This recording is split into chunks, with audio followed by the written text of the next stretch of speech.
मैं इधर आगरा में पहली बार आई थी। मेरा नाम पीहू है। मैं यहाँ पर एक बहुत ही ज्यादा जरूरी काम से आई थी। मुझे नहीं पता था इस जगह पर आकर मेरे साथ मेरी जिंदगी का सबसे अजीब किस्सा मेरे सामने आएगा। मैं अकेली थी।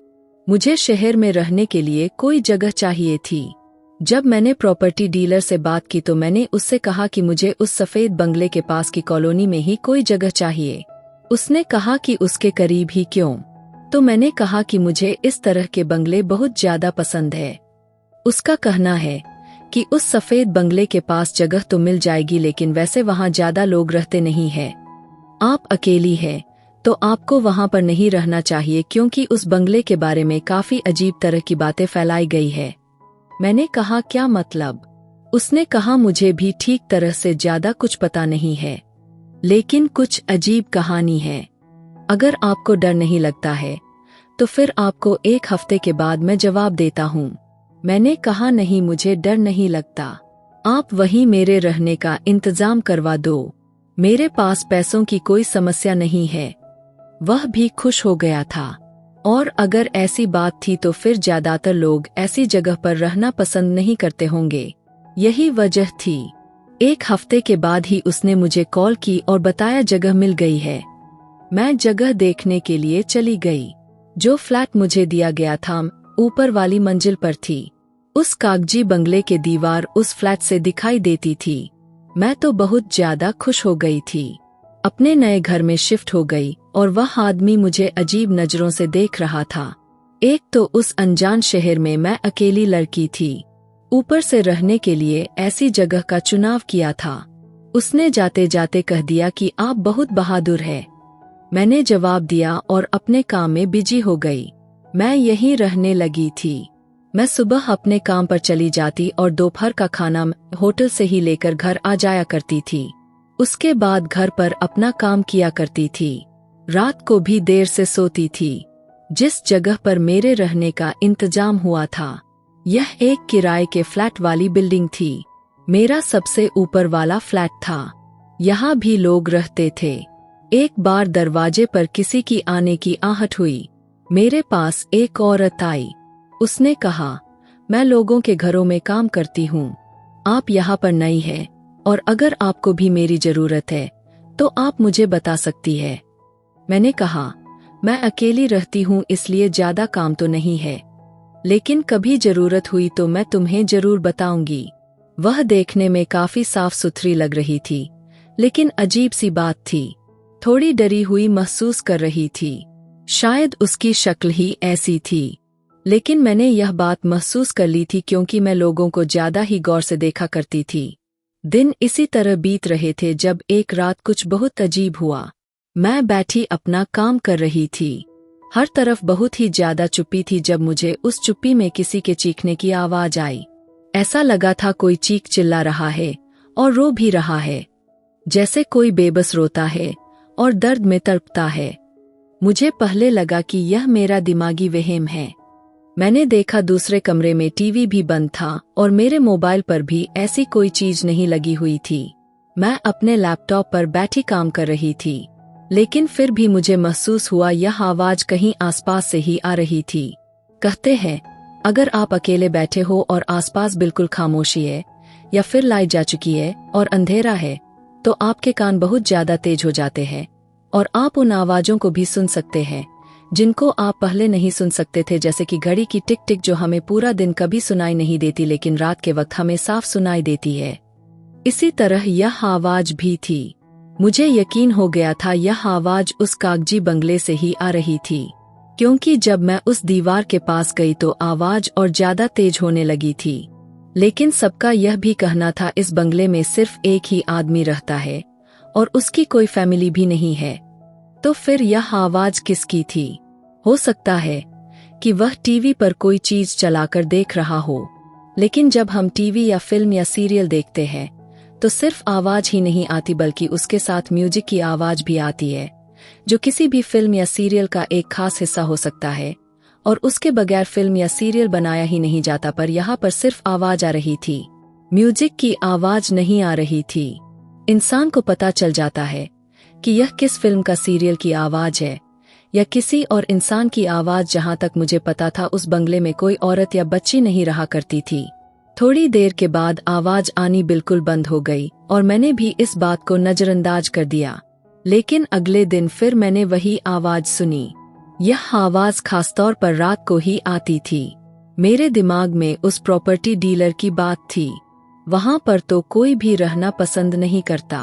आखिर ऐसी जगह पर क्यों कोई रहना पसंद करेगा? मैं जिस फ्लैट वाली बिल्डिंग में रहती थी उसमें यूं तो 7 फ्लैट थे, लेकिन सिर्फ 3 में ही लोग रहा करते थे और वह भी शायद मजबूरी की वजह से रहते थे। नीचे एक आदमी रहता था जिसकी शादी नहीं हुई थी और एक ही फैमिली रहती थी, लेकिन उनका भी सिर्फ एक छोटा सा बच्चा था और उनके घर से कभी कोई आवाज भी नहीं आती थी।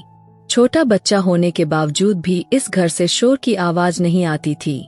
मैं सुबह नीचे उतरती तो वही औरत मुझे नजर आती जो सामान लेकर ऊपर आ रही होती थी। मैंने उसे नमस्ते किया। उसने नमस्ते का जवाब दिया। उसने कहा कि आप यहाँ रहने के लिए आई है।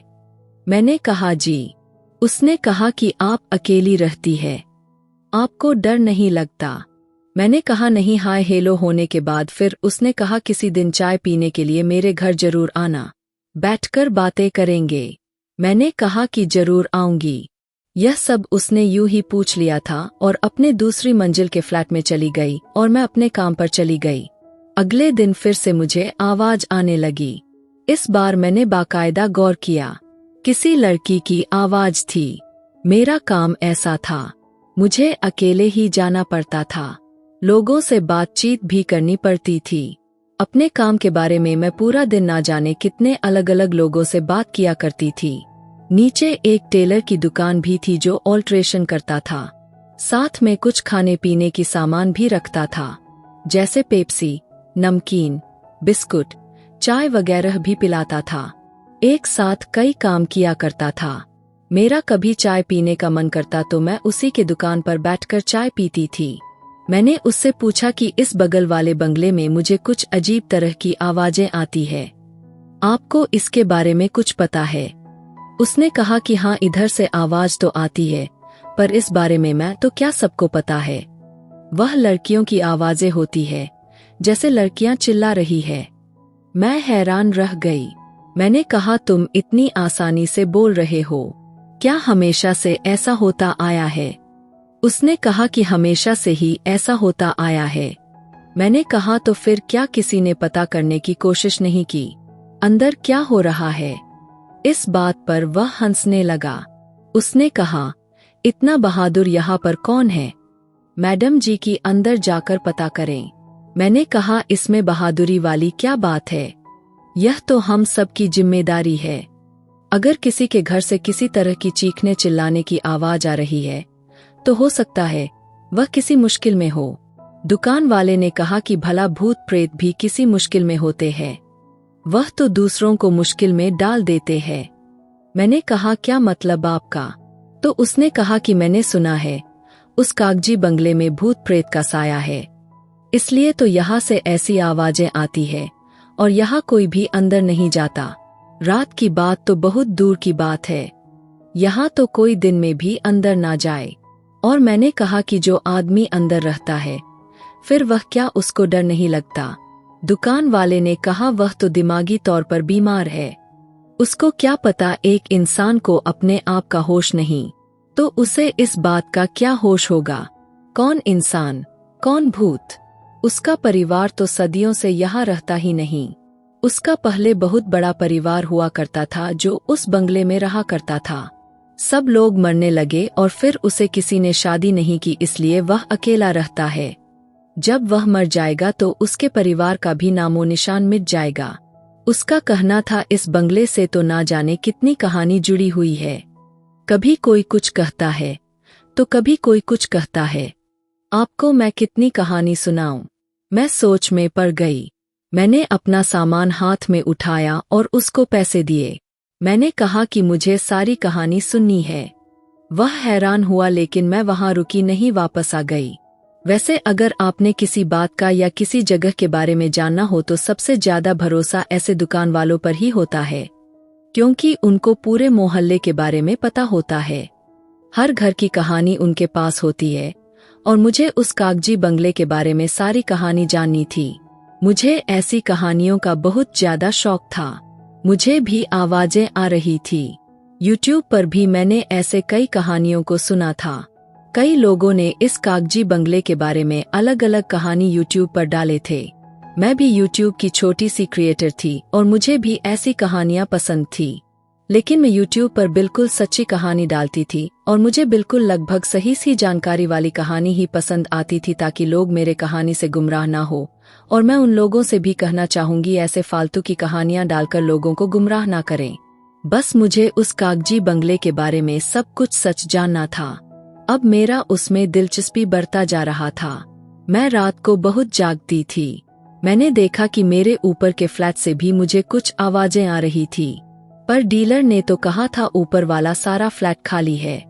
फिर यह आवाजें मुझे कहाँ से आ रही थी? फिर मैंने सोचा कि मैं सुबह जाकर ऊपर भी देख लूंगी, आखिर ऊपर रहता कौन है। जब मैं सुबह उठी और मुझे रात वाली बात याद आई तो मैं तुरंत ऊपर के फ्लैट तक जा पहुंची। लेकिन वहां पर तो सारे फ्लैटों में ताला लगा हुआ था। मुझे कुछ भी समझ नहीं आया। मैं नीचे आ गई। शायद मुझे रात को वहम हो गया था। यहाँ कोई भी रहना नहीं चाहता था कि यहाँ पर भूत प्रेत का साया है। एक दिन मैं घर में अकेली थी, जब मेरे नीचे वाले फ्लैट में रहने वाली औरत मेरे पास आई। उसका नाम शांति था। उसने कहा कि मुझे थोड़ी सी चीनी चाहिए, तो मैंने उसे चीनी भर कर दे दिया और इस तरह हमारी बातचीत शुरू हो गई। फिर उसने कहा कि मैं खीर बना रही थी, आपके लिए भी लाई हूँ। इस तरह हमारी आपस में बातचीत शुरू होने लगी थी और एक दिन मैं उसके घर चली गई। उसका पति घर पर नहीं था। उसने कहा कि रात को देर से आते हैं और उसका बच्चा भी सो रहा था। मैं वहां जाकर बैठ गई। उसने मेरे लिए चाय बनाई। हम इधर उधर की बातें करने लगे। मैंने कहा, यह हमारे बगल वाले उस कागजी बंगले से आवाजें आती है, आपको इसके बारे में कुछ पता है? उसने कहा कि हाँ, यह बात तो सबको पता है, हम लोग भी रोज ही सुनते हैं। मैंने कहा कि कब से सुन रही हो? उसने कहा कि मुझे तो यहाँ आए हुए 1 साल हुआ और 1 साल से सुन रही हूँ। शुरू में बहुत डर लगता था। मैंने अपने पति को भी कहा था यहाँ नहीं रहना, लेकिन मेरे पति का ऑफिस यहाँ से पास में ही है। अगर हम किसी और इलाके में रहते तो उनको बहुत ज्यादा किराया भरना पड़ता। मेरे माँ बाप का घर भी यहीं पास में ही है, इसलिए हम लोग यहाँ पर रहते हैं। लेकिन मुझे कभी कभी बहुत डर भी लगता है। उनको कहती हूँ कि अभी तो मेरा बच्चा छोटा है, लेकिन कल को बड़ा हो जाएगा, यह भी डरना शुरू कर देगा। मैंने कहा, क्या कभी किसी ने पता करने की कोशिश नहीं की? उसने कहा कि शुरू में जब यह सब शुरू हुआ था तो लोग यही समझ रहे थे कि शायद अंदर कोई इंसान है जिसके साथ जुल्म हो रहा है, और मोहल्ले के कुछ लोग अंदर गए थे। लेकिन जब वह लोग वापस आए तो उनकी हालत ऐसी थी जैसे उनको सांप सूंघ गया हो। वह किसी से बात तक नहीं कर रहे थे, जवाब भी नहीं दे पा रहे थे, अजीब तरीके से व्यवहार कर रहे थे। उनसे जो भी कोई पूछता तो आगे से वह कोई जवाब ना दे रहे थे। पता नहीं क्या हुआ था उन्हें। एक जगह किसी भी चीज को घूरते जा रहे थे। उसके बाद ही उन लोगों की हालत काफी साल तक ऐसे ही खराब रही। फिर वह धीरे धीरे नॉर्मल हो गए। उनमें से शायद मुझे वहम है या सच है। एक आदमी इसी फ्लैट में ऊपर वाले फ्लोर में रहता है। मैंने उस आदमी को 1-2 बार देखा भी है, शायद झलक देखी है। हमारे ऊपर वाले फ्लोर में रहता है। मैंने एक बार ऊपर जाकर चेक भी किया था, पर मुझे वहां कोई नजर नहीं आया था। इसी वजह से मैंने यह बात को ध्यान से निकाल ही दिया। सही कह रही हो, यह बात तो मैंने भी महसूस किया है। मुझे रात को ऊपर से कुछ आवाजें भी आती है, जैसे कुछ कोई सामान खींच रहा हो या धीरे से कोई बात कर रहा हो। उनमें से एक का मुझे पता नहीं, वह मुझे कभी नहीं दिखा, और उन्हीं में से एक आदमी जो बोलता नहीं है। उसकी माँ कहती है, उस कागजी बंगले में मेरा बेटा गया था, उसकी जिंदगी बर्बाद हो गई। मैंने उस औरत से बहुत सारी बातें की और बहुत सारी बातों का मुझे पता चला। अच्छा, वह कौन है? क्या तुम मुझे उसके बारे में बता सकती हो? उसने कहा, आप यहाँ से मार्केट की तरफ जाओगी, पहला मकान उसी का है। एक गोल्डन ब्राउन कलर का गेट होगा, वहीं पर वह लड़का रहता है। उसकी पत्नी भी है, उसकी माँ भी है, उस घर में रहती है, लेकिन वह कुछ बोलता नहीं है। मैंने कहा, ठीक है। उसने कहा, क्यों, आपको उसके घर जाना है क्या? मैंने कहा, नहीं, मुझे घर नहीं जाना, मैं तो बस यूं ही पूछ रही थी। लेकिन मुझे सच में उसके घर जाना था। मैंने सोचा था जाकर पता करूंगी, आखिर उस कागजी बंगले में ऐसा क्या देखा। उसकी कंडीशन ऐसी हो गई थी। मैंने कई दिनों से उसके घर जाने का प्लान बनाया हुआ था। उसके घर के सामने भी एक छोटी सी चाय की दुकान थी। मैं चाय बहुत ज्यादा पिया करती थी। मुझे एक बहाना मिल गया था। उस चाय वाले से एक बार फिर से पूछा कि यह वही आदमी का घर है जो उस कागजी बंगले में गया था। उसकी कंडीशन खराब हो गई थी और वह पागल हो गया था। उसने कहा, हाँ, आप बिल्कुल सही जगह पर आई हो, यह वही घर है। मैं उस घर में दाखिल हुई। मैंने दरवाजे को खटखटाया। उसकी माँ ने दरवाजा खोला। मैंने अपने बारे में बताया और कहा कि आपके बेटे के बारे में बात करनी थी। औरत ने कहा कि आ जाओ। जब मैं घर के अंदर दाखिल हुई तो यह देखकर हैरान रह गई कि उनके घर में भगवान का दिया हुआ सब कुछ था। लेकिन मुझे तो यह बताया गया था कि उनका एक ही बेटा था और वह भी पागल हो गया था। फिर यह सारा कुछ किसने बनवाया होगा? हो सकता है शुरू से ही अमीर हो। वैसे यह मोहल्ला काफी अंदर इलाके में था और यहाँ पर सबके छोटे छोटे घर ही थे। ऐसा लगता था आगरा के बिल्कुल अंदर भीड़-भाड़ वाला इलाका हो, जहाँ मार्केट और दुकानें ज्यादा थी। यहाँ पर छोटे छोटे घर थे क्योंकि वह इस इलाके का मेन मार्केट था। अंदर गई तो मैंने देखा कि उसका एक बेटा था जो हाथ में लैपटॉप लेकर बैठा हुआ था। उनके घर के हर कमरे में एसी लगा हुआ था। उस आदमी को भी मैंने दरवाजे से देखा। अपने कमरे में बैठा था और सामने दीवार पर देखे जा रहा था, ना ही कोई बात कर रहा था। उसकी पत्नी को देखा तो वह भी काफी खुश नजर आ रही थी। यह घर एक नॉर्मल घर लग रहा था। मैंने उसकी माँ से पूछा कि आपके बेटे के साथ क्या हुआ था। उसने कहा उसका बेटा बहादुर था, बहुत ज्यादा कमाई करता था। यह सारा कुछ उसी का बनवाया हुआ है। मोहल्ले में कुछ भी होता तो सारे मेरे बेटे को ही आकर बुलाते थे कि फला जगह लड़ाई हो गई है, आ जाओ, फला की बेटी की शादी है, जरा सामान उठा दो। यह तो बड़ा ही गबरू जवान था, मेरा बेटा। बस इसी बहादुरी में आकर एक दिन वह उस कागजी बंगले में चला गया, क्योंकि वहां से उसको किसी लड़की के रोने और चिल्लाने और मदद मांगने की आवाजें आई थी। उसने सोचा कि किसी की बहन बेटी होगी, मदद करना मेरा फर्ज है, तो वह वहां पर चला गया और उसके साथ 2-4 लोग भी थे। लेकिन जब वापस आया तो उसकी हालत ऐसी थी। हमने भी बार बार पूछा लेकिन कोई जवाब नहीं देता। मैंने कहा, क्या मैं आपके बेटे से बात कर सकती हूँ? तो उस औरत ने जल्दी कहा कि नहीं बेटा, अब तो डॉक्टर ने मना कर दिया कि उसके दिमाग पर बोझ नहीं डालना, उसे इस बारे में कोई बात या सवाल नहीं करना, नहीं तो उसको खतरा हो सकता है। थोड़ी देर के बाद उस आदमी की पत्नी आई। उसने टेबल के ऊपर पेप्सी की बोतल रखी। उसने कहा कि वैसे भी आप किस काम से आई है? हम तो आपको जानते भी नहीं। आप क्या टाइम पास करने के लिए आई है, या कोई यूट्यूब क्रिएटर हो जो झूठी कहानी लिखती हो और लोगों को गुमराह करती हो? तो हमें कोई दिलचस्पी नहीं, आप यहाँ से जा सकती हो। मैंने कहा, असल में मुझे भी वही आवाजें आती रहती है, मैं भी यहाँ पर बिल्कुल नहीं आई हूँ, इसलिए मुझे फिक्र हो रही थी। उसने कहा कि फिक्र करने की कोई जरूरत नहीं, बंगले के अंदर जाने के बारे में सोचना भी मत, नहीं तो आपके साथ भी ऐसा ही हो जाएगा जो मेरे पति के साथ हुआ। और वैसे भी किसी के मामले में टांग नहीं अड़ाना चाहिए। आपको हमारे घर नहीं आना चाहिए थी। आपके पास कोई लीगल प्रूफ नहीं है, हमें परेशान करें। आप हमारा इंटरव्यू ले रही है और जांच पड़ताल कर रही है। यह सब बोलकर वह मुंह बनाती वहां से चली गई। तो लड़के की माँ ने कहा, माफ करना बेटा, जब से उसके पति के साथ यह सब कुछ हुआ है, यह बहुत चिड़चिड़ी हो गई है।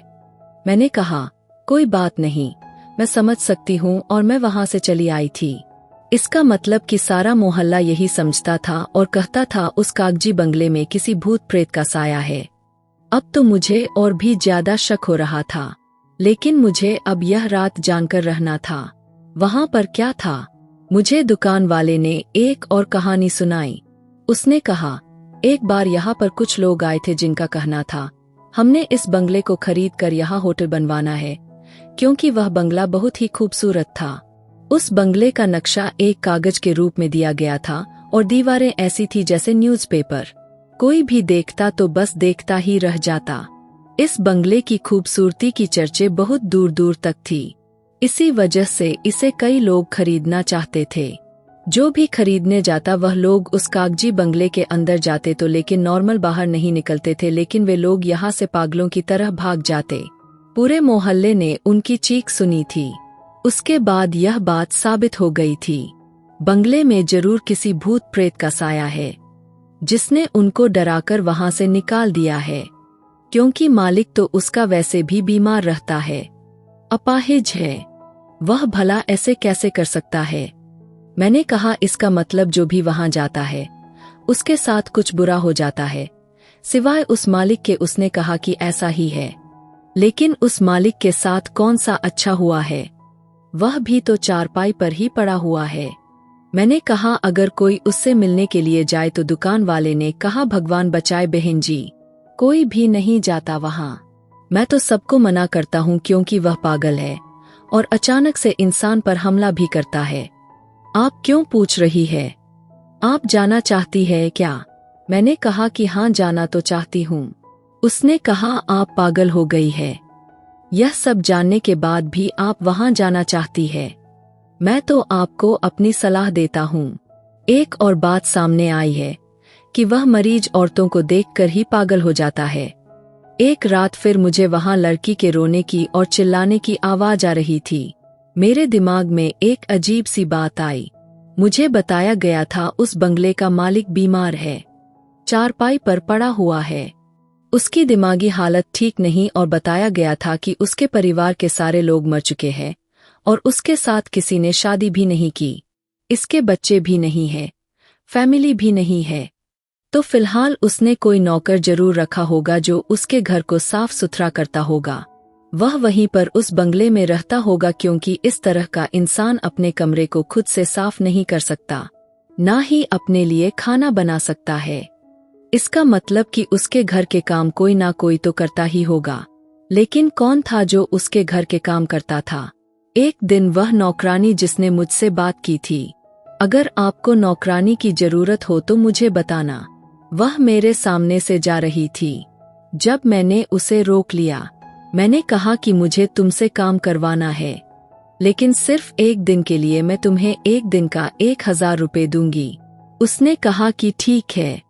वह घर आ गई। मैंने उसको कपड़े निकाल कर दे दिए। वह धोने लगी। नौकरों की आदत होती है, वह काम करते हुए बातें करते हैं, लेकिन अभी तक यह चुप थी। वह अपना काम कर रही थी। जब मैंने ही बात चालू की, मैंने कहा, कितने बच्चे हैं तुम्हारे? तो वह बताने लगी और फिर मैंने कहा, और काम क्या करती हो? उसने कहा, इधर ही आसपास घरों में काम करती हूँ, उस कागजी बंगले में भी काम करती हूँ। मैंने कहा कि बंगले में काम करती हो, लेकिन वहां पर तो कोई जाता भी नहीं है। उसने कहा कि हम गरीब लोग हैं बहन जी, हमें भूत परेश से ज्यादा भूख और गरीबी से डर लगता है, इसलिए मैं वहां पर काम करती हूँ। मैंने कहा कि उसका मालिक कैसा इंसान है? उसने कहा कि वह तो चारपाई पर पड़ा रहता है। उस इंसान का जब पता चलता है, जब वह कुछ बोले या कोई बात करे, वह तो बीमार रहता है और उसकी देखभाल करने के लिए एक डॉक्टर भी आता है और एक नर्स भी आती है। मैं तो अपना काम करने जाती हूँ और काम करके वापस आ जाती हूँ। मैंने कहा, यह जो रात को वहां से आवाजें आती है, तुमने सुनी है? इस बात पर वह चुप हो गई और उसने कहा, हाँ मैंने सुनी है। मैंने कहा कि तुम इतनी बहादुर हो कि तुम्हें आवाज भी सुनाई देती है और फिर भी तुम काम करने के लिए वहां पर जाती हो। दिन में काम करती हो या रात में भी काम करती हो? उसने कहा कि कभी कभी रात भी हो जाती है। मैंने कहा, अगर मैं पूरे दिन के लिए, पूरे महीने के लिए तुम्हें काम पर रख लूं तो मुझे कितने पैसे लगेंगे? उसने कहा कि मैं 10,000 रुपये लूंगी। मैं हैरान थी, लेकिन मैंने कहा 10,000 रुपये तो बहुत ज्यादा है। मैं गांव की थी और वहां पर तो अगर कोई दुकान पर काम करता या घरों में काम करता तो उसे 3,000 रुपये से ज्यादा नहीं दिया जाता, और यह नौकरानी होकर भी 10,000 रुपये मांग रही थी। उसने कहा कि मैं तो इतने पैसे ही लेती हूँ, अगर आपको नहीं करवाना आपकी मर्जी। अगर आप मुझसे कभी कभी काम करवाओगी तो मैं एक दिन का 1,000 रुपये ही लूंगी।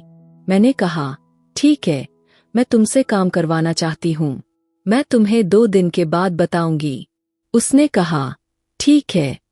उसने मेरे घर का काम कर दिया और वहां से चली गई। बातों बातों में यह भी बताने लगी, वह बंगला अंदर से बहुत खूबसूरत है, इसलिए उसे कागजी बंगले के नाम से जाना जाता है। दीवार वाइट है और उस पर न्यूज़पेपर की तरह लिखावट हुई है। यहाँ तक कि उस घर के फर्नीचर को भी न्यूज़पेपर का ही रूप दिया गया है, जो बहुत ही प्यारी लगती है। लेकिन भूत प्रेत की वजह से यहाँ आना जाना बंद हो गया है, कोई भी नहीं आता। मैंने कहा कि वहाँ सच में भूत रहते हैं या कोई कहानी है। उसने कहा कि पता नहीं, पर मैंने भी देखे हैं। मैंने कहा कि तुम कहाँ रहती हो, मुझे अपना नंबर वगैरह दे दो, अगर मुझे तुम्हें कभी अचानक से बुलाना पड़े तो। उसने कहा कि ठीक है, वैसे भी बहुत से लोगों के साथ मैं काम करती हूँ, सब मुझे फोन करके ही बुलाते हैं। उसने मुझे अपना नंबर दिया और मैंने सोच लिया था कि मुझे क्या करना था। मैं उस नौकरानी के घर जाना चाहती थी। क्यों जाना चाहती थी मैं आप लोगों को बाद में बताऊंगी, लेकिन उस दिन मैं उसके घर चली गई। मैं साड़ी पहन कर गई थी, पहचान छुपाकर। जब मैंने उसका घर देखा तो मैं हैरान हुई और मेरे कदमों तले से जमीन निकल गई थी। मुझे समझ आ गया था कि आखिर हो क्या रहा है। उसके बाद एक दिन मैंने उस नौकरानी को घर बुलाया और उससे पूछा कि वहाँ रात को क्या होता है, मुझे बताओ। उसने कहा कि मैं आपको सब कुछ बताती हूँ। मुझे वह सब कुछ बताने वाली थी, क्योंकि मैं यहाँ जिस काम के बारे में आई थी, काम यही था कि मुझे पता लगाना था कि उस कागजी बंगले में आखिर क्या हो रहा है। क्योंकि मैं कोई और नहीं, एक प्राइवेट कंपनी की जासूस थी। हमें बताया गया था कि हवेली के अंदर कोई गैर कानूनी काम हो रहा है और उस काम को छुपाने के लिए भूत प्रेत को बदनाम किया जा रहा है, ताकि कोई भी अंदर ना जाए और उसे पता ना चले कि यहाँ पर क्या हो रहा है। क्योंकि ऐसी जगह पर तो बहादुर से बहादुर आदमी भी नहीं जाना चाहते। इंसान अपनी जिंदगी में बहुत सारी चीजों से नहीं डरता, लेकिन बड़े से बड़ा इंसान भी भूत प्रेत से डर जाता है, चाहे उसने उनको अपनी जिंदगी में देखा हो या ना देखा हो। उसकी वजह वह कहानी होती है जो हम बचपन से सुनते आते हैं, जो हमें हमारी नानी, माता पिता, रिश्तेदार या दोस्त वगैरह सुनाया करते हैं। हम भूतों से ऐसे ही डर जाया करते हैं। हमने उनको चाहे जिंदगी में कभी देखा हो या ना देखा हो, लेकिन फिर भी हम लोग उनसे बुरी तरह डरते हैं। यही वजह थी कि कागजी बंगले की तरफ कोई नहीं आता था, और यहाँ से रोने वाली आवाजें जो किसी लड़की के रोने या चीखने चिल्लाने की थी, सरासर एक मनगढ़ंत कहानी थी। उस कागजी हवेली में तो कई तरह के गैरकानूनी काम करवाया जाता था। लोग यह समझते थे यहाँ पर भूत प्रेत का बसेरा है। असल में यह एक गैरकानूनी काम का बहुत बड़ा ऑफिस था। अंदर बहुत सावधानी से कई गैरकानूनी काम सर अंजाम दिया जाता था। उस कागजी बंगले का मालिक बिल्कुल भी पागल नहीं था, खट्टा खट्टा इंसान था और यह सब कुछ करवा रहा था। मोहल्ले के 3 लड़के वहां गए थे तो फिर वह दोबारा वापस न आए। बाहर बताया गया था कि वह गायब हो गए हैं। उनको बाहर विदेश भेज दिया गया था ताकि इस बारे में किसी को ना बताया जाए, क्योंकि जब वह अंदर दाखिल हुए तो उनको सब कुछ पता चल गया था। उनका मुंह बंद करने के लिए उनको काफी सारी दौलत दी गई थी, और जो आदमी यहाँ पर रहता था मोहल्ले वालों के लिए गूंगा बना हुआ था। वह भी गूंगा नहीं था बल्कि बिल्कुल ठीक ठाक था। जब मैं उसके घर गई, उसकी पत्नी को गुस्सा आ गया था और उसके घर में इतने सारे सुविधाएं देखकर मैं बहुत ज्यादा हैरान थी, जबकि उनके घर का आदमी तो कमाने के लायक भी नहीं था। उसे भी महीने के पैसे दिए जाते थे। उस नौकरानी को भी उसके बारे में पता था, इसलिए उसको भी पैसे दिए जाते थे। जब मैं उस नौकरानी के घर गई थी, हैरान रह गई थी, क्योंकि यहाँ पर फ्रिज, एसी, टीवी और उस घर में हर सुख सुविधा मौजूद थी। क्योंकि मैं नौकरी करती थी तब भी मैं यह सारी चीजें नहीं ले सकती थी। नौकरानी के घर में यह सारी सुविधाएं मौजूद थी। फिर एक कुल्लू ने तो मुझे यहाँ तक पहुँचाया था। वह था मेरा मंगेतर। आज से 10 साल पहले वह कमाने के लिए यहाँ आया था। हमारे पड़ोस में ही रहा करता था। मेरी उसकी बचपन में ही मंगनी हो गई थी। हम दोनों के माता पिता में तय हुआ था, जब बच्चे कामयाब हो जाएंगे, कमाने लग जाएंगे, तब उनकी शादी कर देंगे। जब मेरे कॉलेज का फाइनल ईयर था, उसके बाद मेरी शादी मेरे मंगेतर विशाल से होने वाली थी। विशाल और मैं आपस में एक दूसरे को पसंद भी करते थे। वह अपने घर का इकलौता लड़का था। उसे कमाने के लिए बाहर निकलना पड़ा था। यहाँ आगरा में ही वह न्यूज प्रिंटिंग मशीन चलाया करता था। आगरा आने के बाद वह 3 साल तक मेरे कांटेक्ट में था। उसके बाद उसके घर में तो दौलत की रेल पेल हो गई और वह कॉलोनी छोड़कर ना जाने कहाँ गायब हो गए। जबकि मेरी शादी को अभी 2 महीने रहते थे, सारे लोग ही वहाँ से गायब हो गए थे। उनके रिश्तेदारों से भी हमने बातचीत की थी, किसी ने भी सही जवाब ना दिया था और विशाल ने मुझसे बातचीत खत्म कर दी थी। इधर मेरे माता पिता भी बहुत परेशान थे और मुझे भी विशाल की बहुत याद सता रही थी। हम इतने अमीर नहीं थे, लेकिन मम्मी पापा ने मुझे पढ़ाया था और मैं अपना कर्तव्य नहीं भूलना चाहती थी। मैं अपने माँ बाप का सहारा बनना चाहती थी। मैंने कई जगह नौकरी के लिए फॉर्म भरे थे। फिर मेरी जॉब एक जासूस एजेंसी में लगा दिया गया था। मैंने इसके लिए बहुत पढ़ाई भी की थी, बहुत सारे पेपर दिए थे और मैं एक ऑफिसर बन गई थी। और इस तरह मुझे इस कागजी बंगले के बारे में बहुत सारे रिपोर्ट और जानकारी और कहानी मिली और मुझे इसी के तहकीकात में यहाँ आगरा आना पड़ा। सही जानकारी लेने लग गई थी और मुझे यहाँ विशाल के बारे में भी पता करना था। जैसे ही मुझे इस कागजी बंगले के बारे में कई सारी कहानियाँ, कई सारी बातें मिली, वह जो आवाजें मुझे रोज चीखने चिल्लाने की सुनाई देती थी, वह भी इस बंगले की कहानी का एक हिस्सा था। यहाँ पर लोगों को चुप करवाने के लिए महीने के कुछ लाख दिए जाते, तो उनके लिए कुछ बुरा नहीं था। मैं उस बंगले की सही जानकारी के लिए ही यहाँ आई थी, इसलिए मैंने उस बंगले के साथ ही फ्लैट ले लिया था। उस केस को हल करना मेरी जिम्मेदारी थी, जिसको मैंने बखूबी हल किया था और विशाल भी मुझे इसी बंगले में मिला था। वह मेरा सामना तो नहीं कर पाया था, उसने मुझसे माफी मांगी थी। अब वह यहाँ पर एक बड़े पैमाने पर काम कर रहा था और वह इस बंगले का मैनेजर बन बैठा था। उसने साल में करोड़ों रुपए कमाए थे और अपने गांव से नाता रिश्ता तोड़कर अब यहाँ आकर बस गया था। अपने माता पिता को भी यहाँ ले आया था, जो एक बॉस कॉलोनी में रहा करते थे। वह लोग हमसे भी अब कोई रिश्ता नहीं रखना चाहते थे। विशाल ने यहाँ पर शादी कर ली थी, उसके 2 बच्चे भी थे। मैं जो उसके नाम पर अभी तक उसको याद करके बैठी थी, उन लोगों को सबको पकड़ लिया गया था। उनका सारा सामान जब्त कर लिया गया था। लोग एक दूसरे को बदनाम करते हैं, लेकिन यहाँ पर तो उन्होंने भूत प्रेत को भी नहीं छोड़ा था और उनको बदनाम करके उनका सहारा लेकर उनकी आड़ में यह गैरकानूनी काम कर रहे थे। जिनको इस बारे में पता चलता, उसको पैसों की ऑफर दी जाती। मुझे भी ऑफर की गई थी, मुझे मेरे काम के हिसाब से ऑफर की गई थी, लेकिन मैंने 1 रुपया भी नहीं लिया, क्योंकि मैं जानती थी गैरकानूनी काम मैं कभी नहीं कर सकती।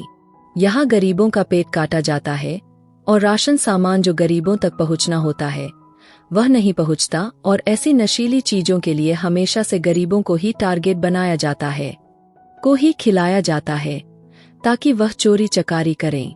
उन चीजों को तब बाहर निकाला जाता है जब उसकी कीमत सोने के बराबर हो जाती है। यहाँ पर कई चीजों का स्टोर भी किया जाता था और उसमें मिलावट भी की जाती थी। मैंने अपना केस हल कर लिया था। अब मैं यहाँ से चली गई थी। विशाल को भी जेल भिजवा दिया था। मुझे बाद में उस कागजी बंगले के अंदर जाने का भी मौका मिला। जब मैंने उस बंगले को देखा, मुझे सच में यह खूबसूरत बंगला बहुत पसंद आई थी, लेकिन मैं यहाँ पर अपनी किसी पसंद के लिए नहीं आई, बल्कि काम के बारे में आई थी। आखिर मैं यह कहना चाहूंगी, इंसान बहुत अजीब है, कब क्या कर जाए किसी को भी नहीं पता चलता।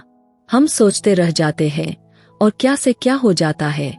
मैं इधर विशाल के इंतजार में बैठी थी, अपने आप को उस लायक बनाया कि मैं विशाल को ढूंढ सकूं, उसे पूछ सकूं आखिर उसने यह सब क्यों किया।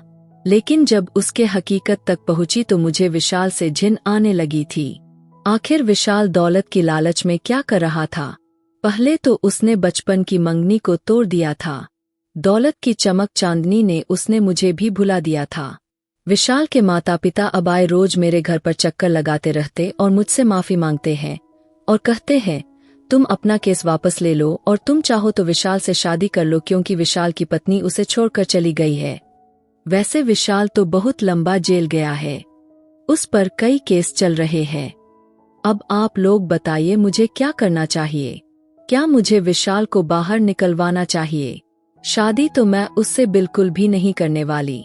और मेरी वीडियो आप लोग जहां कहीं से भी देखते हैं, कमेंट में अपने शहर और राज्य का नाम जरूर बताइए। मुझे आप लोगों के कमेंट पढ़ने में बहुत आनंद आता है और उन सभी का मैं बहुत बहुत धन्यवाद करना चाहती हूँ, जो लोग मेरी वीडियो को देखते हैं, लाइक करते हैं और शेयर करते हैं। अगर आपको आज की कहानी पसंद आई है तो वीडियो को जरूर लाइक कीजिएगा और अपने दोस्तों के साथ शेयर भी कीजिएगा। और हाँ, अगर आपने अभी तक मेरे चैनल को सब्सक्राइब नहीं किया है तो जरूर सब्सक्राइब कर लीजिए। मिलते हैं हम अपनी कल की एक और नई दिलचस्प कहानी के साथ। मुझ पर सदा अपना प्यार और स्नेह बनाए रखें। सभी को मेरा प्यार भरा नमस्कार दोस्तों। खुश रहें, स्वस्थ रहें, मस्त रहें।